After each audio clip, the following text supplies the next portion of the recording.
Bienvenue sur mon tout nouveau podcast Explore ton potentiel qui s'adresse à toutes celles et ceux qui veulent découvrir et exploiter leurs ressources mentales pour progresser, s'améliorer continuellement pour vivre une vie plus riche et plus épanouissante, libérer leur force intérieure et donner vie à leur vision. Et ce tout premier épisode est consacré au changement d'identité. Plus précisément, comment modifier notre identité, croire en une nouvelle identité quand on veut opérer un changement, que ce soit atteindre de nouveaux objectifs, réaliser un projet ou adopter de nouvelles habitudes, malgré nos doutes et nos croyances et pensées limitantes. Et c'est vraiment un sujet qui me tient à cœur parce que je suis vraiment en plein dedans en ce moment. Je suis confrontée à ce conflit et donc je vais vous parler de mon expérience actuelle, mais je vais aussi approfondir sur les mécanismes psychologiques qui nous bloquent, qui nous empêchent de changer, et en particulier le phénomène de dissonance cognitive. Et je vais vous parler d'un outil ou d'une façon de voir les choses qui, en tout cas moi, m'aide énormément pour me lancer dans des projets ou avancer vers des objectifs malgré les doutes et l'insécurité. Alors du coup, moi, mon projet actuellement, c'est le lancement de mon offre de coaching en développement physique en ligne. Et comme c'est le début, je dois beaucoup me concentrer sur le marketing, la vente, la promotion, la création de mon business.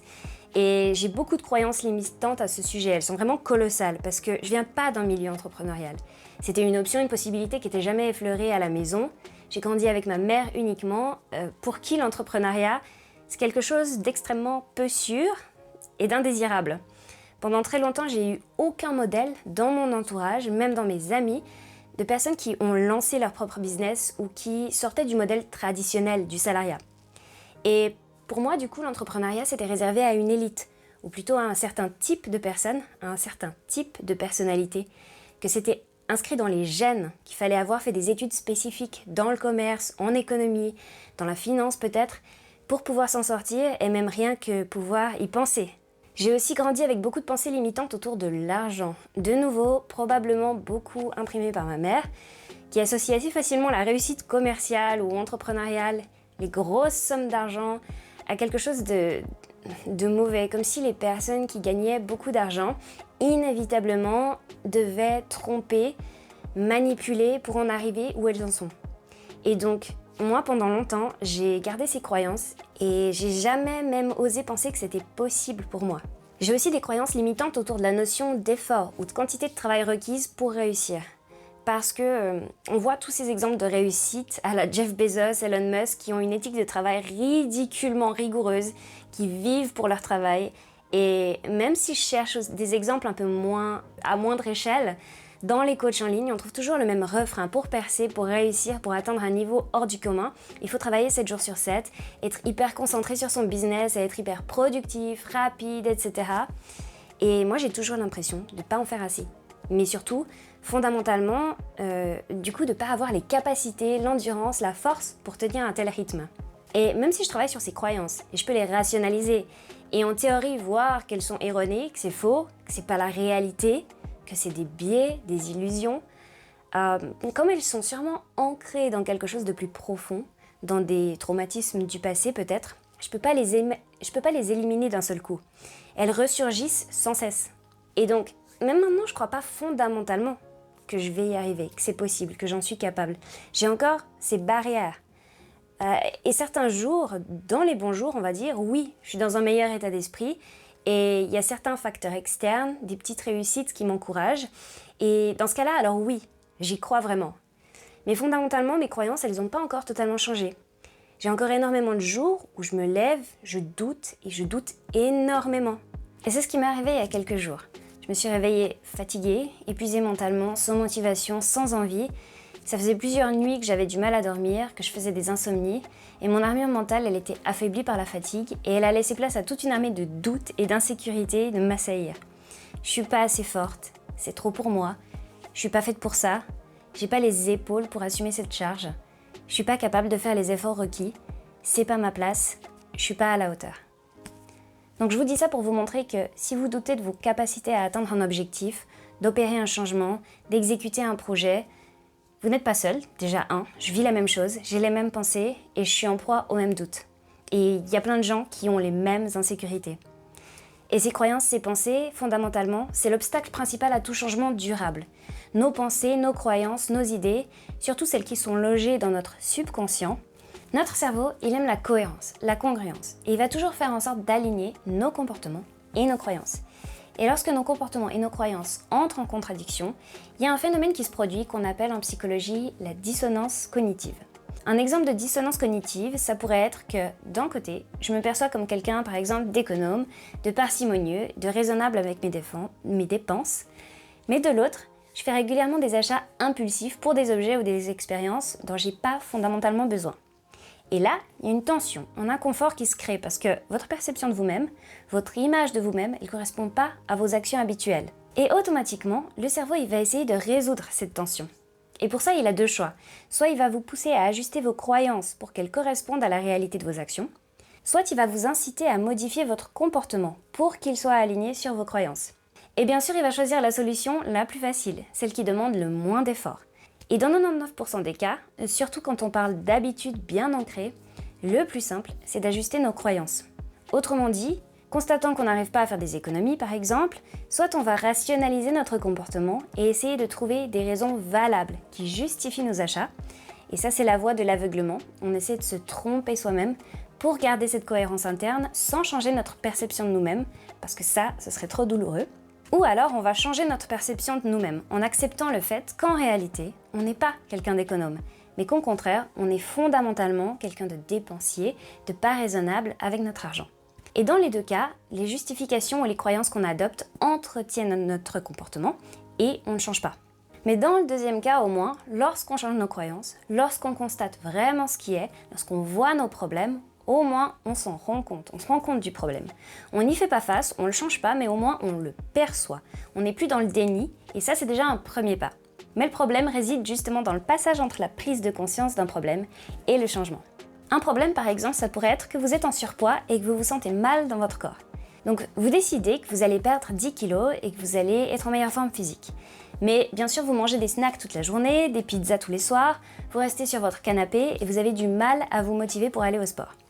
Alors bien sûr, il y a une incompatibilité entre votre comportement actuel et votre nouvelle croyance. La croyance que vous allez perdre 10 kilos et être en meilleure forme physique. Mais vous voulez vraiment résoudre ce problème. Alors vous commencez à prendre quelques mesures, faire quelques actions qui peuvent contribuer à réaliser vos objectifs. Du coup, faire du sport ou être plus active en général, éliminer les snacks et manger des repas plus équilibrés. Vous vous tenez à ces nouveaux comportements quelques jours, voire quelques semaines, mais vous retombez vite dans vos anciennes habitudes. Vous faites des écarts de plus en plus souvent et finalement, vous vous retrouvez au point de départ. Pourquoi ? Parce que vous n'avez pas modifié votre identité. Et donc les nouvelles habitudes que vous essayez de créer ne sont pas alignées sur vos croyances et perceptions de vous-même. Pour changer durablement, vous devez vous en croire capable et vous percevoir déjà comme une personne bien dans sa peau, en bonne forme physique.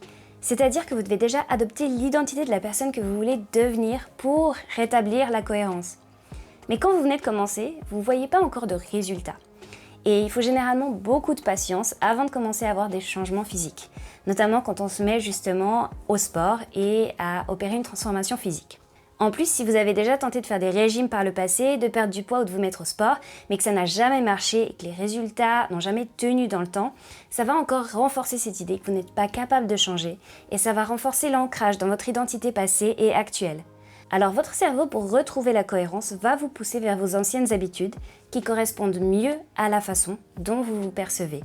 Une personne en surpoids, mal dans sa peau, pas sportive. Et qui correspondent mieux à vos croyances. J'en suis pas capable, je suis pas faite pour ça, le sport c'est pas pour moi, j'ai pas assez de volonté, je peux rien y faire.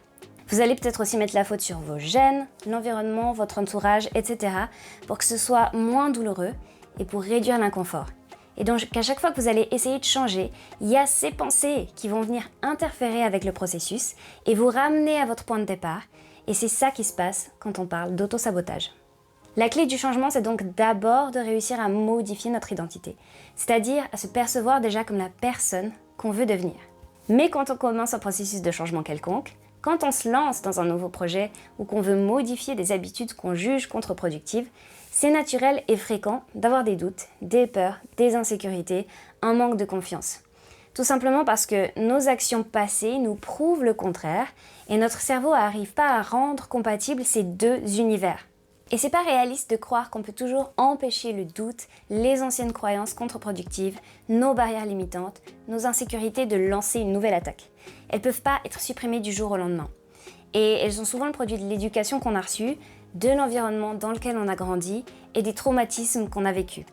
Donc elles sont vraiment bien ancrées dans notre passé. Et d'autant plus lorsque les journées sont plus difficiles, que tout va pas dans notre sens, que les circonstances semblent se liguer contre nous. Et c'est là vraiment que nos anciennes croyances, que notre passé, que nos doutes, notre manque de confiance refont surface. La fatigue, la colère, l'angoisse, les émotions ou les circonstances négatives qui surgissent créent une brèche dans notre énergie mentale dans laquelle nos doutes s'empressent de s'infiltrer. Et modifier son identité juste par un acte de volonté, c'est probablement illusoire. Alors pour entamer un changement durable, il faut trouver un moyen de réduire l'écart entre la façon dont on se perçoit actuellement et la personne qu'on veut devenir. Il faut le plus possible aligner notre identité actuelle sur l'identité de la personne qu'on veut devenir. Et une solution, c'est justement d'agir en fait sur la définition même de l'identité. Parce que ça aussi, la définition qu'on lui donne, c'est une idée, une croyance, un concept forgé. Et il y a un moyen de modifier ça à notre avantage. Ça consiste à ne plus considérer l'identité de la personne qu'on veut être sous l'aspect des résultats qu'elle affiche, avoir un corps athlétique et sculpté, avoir remporté telle ou telle compétition, être millionnaire, etc. Mais sous l'angle des actions qu'elle accomplit au quotidien. Et si on considère les résultats uniquement, la dissonance cognitive, elle est nécessairement élevée. Et c'est impossible pour nous de vraiment croire qu'on est athlétique, en meilleure forme que jamais et hyper riche, lorsqu'on a de toute évidence du mal à monter les escaliers, qu'on est en surpoids et que notre compte en banque affiche un nombre à 4 chiffres. Donc on finit inévitablement par rester fixé sur nos croyances actuelles. J'en suis pas capable, je suis pas sportive, j'ai pas la résilience nécessaire, je suis bon à rien, c'est pas fait pour moi, etc. Et c'est comme ça qu'on retombe dans nos vieux schémas, nos vieilles habitudes, qu'on n'arrive pas à changer, qu'on reste dans ce cercle vicieux et qu'on sabote nos propres efforts. La solution dans ce cas, c'est de reconsidérer le concept d'identité comme une somme de comportements et non comme un résultat. Une personne athlétique, c'est plus une personne qui a un corps musclé, sculpté, qui peut courir 20 km ou soulever 200 kg. Une personne athlétique, c'est une personne qui s'entraîne sérieusement 4 fois par semaine, qui fait des choix alimentaires, qui soutiennent son mode de vie et ses performances, et qui lui permettent d'être en forme toute la journée. Et ce changement de perspective, il est puissant pour 2 raisons. C'est que premièrement, lorsqu'on met l'accent sur les comportements, les habitudes du type de personne qu'on veut devenir, on se crée en réalité un plan d'action. Parce que si les résultats sont les objectifs, concrètement, ils ne nous donnent aucune indication sur la manière dont on va pouvoir atteindre ces objectifs, combler l'écart entre notre situation actuelle et les résultats souhaités. Et si vous êtes relativement ambitieux, cet écart, il peut être vraiment très grand. Et ça peut être assez décourageant, d'autant plus si on a déjà des croyances limitantes sur notre capacité à obtenir ces résultats ou un manque de confiance en soi. Donc, se concentrer sur les comportements et les habitudes, ça permet d'établir un plan d'action concret, un système qui va nous mener vers ces objectifs. Des actions qu'on va pouvoir accomplir chaque jour et ce faisant, on réoriente notre attention non sur quelque chose de lointain, de difficile à concevoir ou à appréhender, de quelque chose qui reste de l'ordre pour l'instant du rêve, de l'illusion, de la chimère, de l'esprit, mais sur quelque chose de concret, d'immédiat, quelque chose qui a priori est à notre portée, les actions quotidiennes à mettre en place, les petits pas à faire chaque jour. Et deuxièmement, et c'est surtout là-dessus que je veux insister parce que ça a un lien direct avec la dissonance cognitive, dès qu'on commence à réaliser ces actions quotidiennes, à bâtir ces habitudes, à intégrer ces comportements dans notre vie quotidienne, par définition, on est alors déjà la personne qu'on veut devenir. Parce que si une personne athlétique, c'est une personne qui s'entraîne 3 ou 4 fois par semaine, qui mange des repas équilibrés, qui fait des choix alimentaires qui soutiennent ses performances, son bien-être et son niveau d'énergie, alors dès qu'on commence à mettre ces actions en place, par définition, on est déjà cette personne. Même si les résultats sont pas encore là, sont pas encore visibles, si on a défini qu'une identité c'était une somme de comportements et non un résultat, alors on peut s'identifier à cette personne dès qu'on commence à mettre en œuvre les mêmes actions, à adopter les mêmes habitudes que cette personne. Et c'est là que la dissonance cognitive peut jouer en notre faveur. Dans cette nouvelle perspective, la croyance qui initie le processus, l'axiome fondamental, c'est la conviction qu'une identité, c'est une somme de comportements. Et le fait d'adopter les comportements qu'on a associés à l'identité qu'on voudrait revêtir, ça nous prouve qu'on est déjà cette personne. Chaque action prise, chaque comportement adopté, chaque habitude suivie vient renforcer l'idée qu'on est déjà cette personne. Et c'est ce cycle qui peut commencer à modifier nos croyances. En agissant comme cette personne, notre cerveau va tenter de rétablir la cohérence entre nos actions et nos pensées. Et plus on se tient à ces nouveaux comportements et habitudes, plus on va renforcer notre confiance en soi, plus on va croire à la possibilité de devenir cette personne et d'obtenir les résultats voulus. Et c'est pour ça que c'est si important de se concentrer d'abord sur les actions, les habitudes, les systèmes, plutôt que sur nos objectifs ou nos croyances. Ça sert à rien d'essayer à tout prix de modifier nos croyances du jour au lendemain par un acte de pure volonté, en s'illusionnant, en cherchant à se tromper soi-même. Notre subconscient est trop puissant. Mais on peut faire jouer notre comportement en notre faveur en agissant de telle manière à ce que nos anciennes croyances « j'en suis pas capable, je suis pas cette personne » ne soient petit à petit plus reconnues par notre subconscient comme cohérentes avec nos comportements et qu'on finisse par adopter fondamentalement notre nouvelle identité. Bien sûr, reste à être convaincu qu'une identité, c'est une somme de comportements, et non un résultat. Parce que si c'est pas le cas, c'est juste une illusion de plus, et ça tiendra pas face à notre subconscient. Mais je pense que c'est assez facile à démontrer. Parce que quand on décrit une personne, qu'on essaie de caractériser sa personnalité, on va lui associer des adjectifs du type « c'est une personne généreuse, ouverte d'esprit, sportive ». Ça peut aussi être négatif, bien sûr, c'est une personne égoïste, manipulative, trompeuse, etc. Mais sur quoi est-ce qu'on se base pour assigner ces adjectifs à une personne ? Sur son comportement. Ce qui fait qu'on décrit une personne comme égoïste ou à l'inverse généreuse, c'est ce qu'elle fait au quotidien. Si elle a l'habitude de donner de son temps aux autres, si elle partage aisément ce qu'elle reçoit ou possède, si au contraire elle garde tout pour elle, elle fait passer ses propres besoins avant ceux des autres, etc.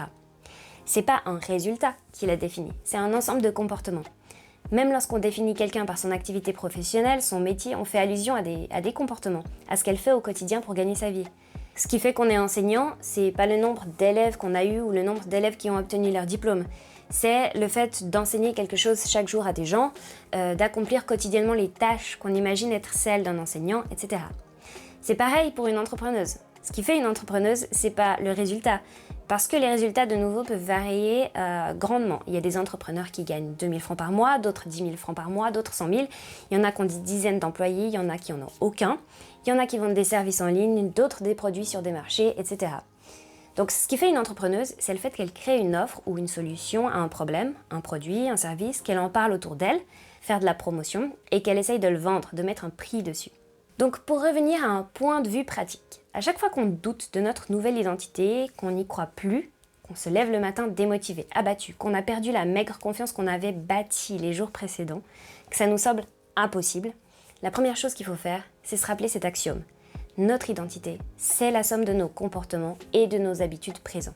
Ça sert à ancrer la croyance fondamentale dans le processus, dans les actions, dans les systèmes mis en place. Ensuite, définissez les actions et les comportements que font quotidiennement les personnes qui ont obtenu ces résultats, c'est-à-dire les comportements de la personne que vous voulez devenir. Par exemple, si votre objectif c'est de perdre 10 kilos et d'être en meilleure forme physique, trouvez des personnes qui ont fait ça ou qui incarnent les résultats que vous voulez obtenir, puis observez leur mode de vie et recensez les actions, les comportements communs de ces personnes au moyen de principes très simples. Plus directement, vous pouvez aussi suivre un programme de mentorat ou de coaching donné par une de ces personnes. Mais vous pouvez aussi suivre un cours ou alors lire un livre, une biographie, lire des interviews, écouter des podcasts de ces personnes. Tout ce qui peut vous donner des informations sur les étapes qu'elles ont suivies ou les actions et les habitudes qu'elles ont mis en place et qu'elles continuent d'adopter pour en arriver là où elles en sont. Et en définissant ces comportements, vous définissez vraiment l'identité de la personne que vous voulez devenir. Et parce qu'ils ont été éprouvés par toutes ces personnes qui affichent les résultats que vous voulez obtenir, vous pouvez avoir confiance dans ces actions et ces systèmes et leur efficacité. Troisièmement, une fois que vous avez défini les comportements à adopter, n'écoutez pas vos émotions ou vos pensées. Ou plutôt parce que c'est subconscient et qu'on ne peut pas vraiment les faire taire ou les éliminer, même en rationalisant. Écoutez-les, apprenez à les laisser s'exprimer.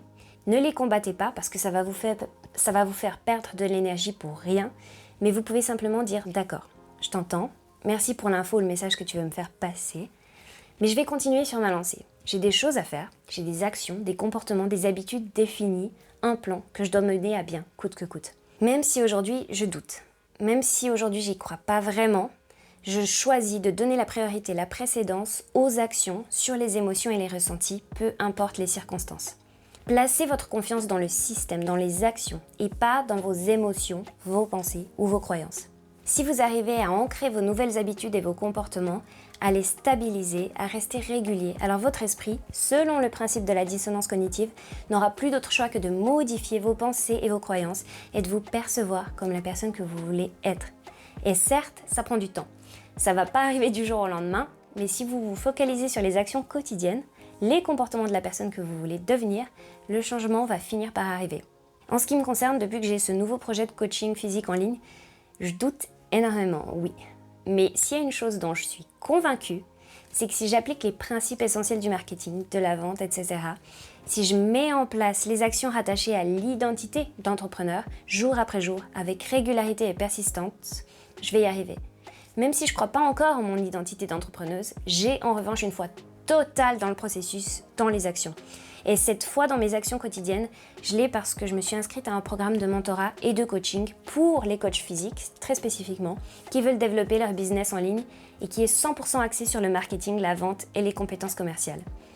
Et c'est un programme pour m'apprendre à vendre mon offre, fondé sur l'application, avec des étapes, des actions très concrètes, très précises à exécuter chaque jour, chaque semaine, chaque mois.